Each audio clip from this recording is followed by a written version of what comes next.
Lorsque vous prenez une Bible, que vous l'ouvrez, la première remarque que vous faites, c'est qu'elle a deux grandes parties majeures, à savoir l'Ancien Testament et le Nouveau Testament. En parcourant la liste des différents livres qui composent le Nouveau Testament, vous avez également remarqué que les 4 premiers livres sont les 4 évangiles, à savoir Matthieu, Marc, Luc et Jean.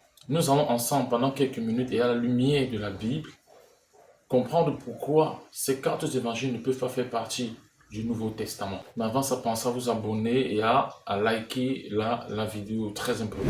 Avant d'aller plus loin dans l'analyse, jetons un petit regard en arrière. Nous sommes là au 4e siècle après Jésus-Christ, plus précisément en l'an 363 de notre ère, quand l'Église s'est réunie dans une assemblée plutôt régionale appelée Concile de Laodicée, au cours de laquelle, parmi les problématiques traitées, il y a la problématique du Nouveau Testament et des textes qui le composent.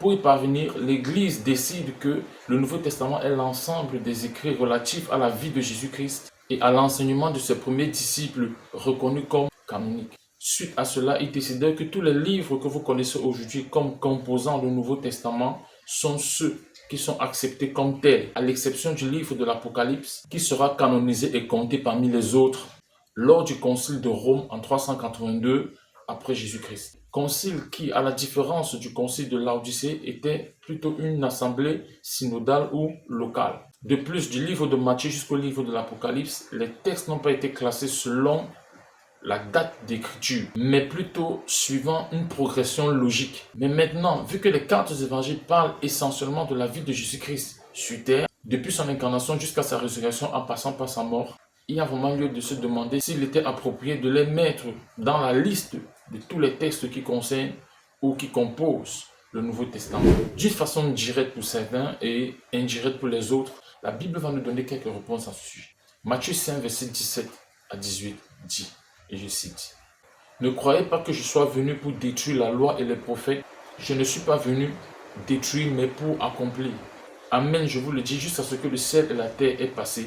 Il ne passera jamais de la loi un iot ou un point jusqu'à ce que tout soit arrivé. » Autre verset, Galates chapitre 4, verset 4. « Mais lorsque l'accomplissement du temps est venu, Dieu a envoyé son Fils venu d'une femme, venu sous la loi. » Encore un verset, Romains chapitre 13, verset 8. « Mais je vous dis que Jésus-Christ a été serviteur de la circoncision en faveur de la vérité de Dieu pour confirmer la promesse des pères. » De tous ces versets, il en ressort que Jésus-Christ dans sa vie terrestre a été totalement et entièrement soumis à la loi et a été serviteur sous cette même loi.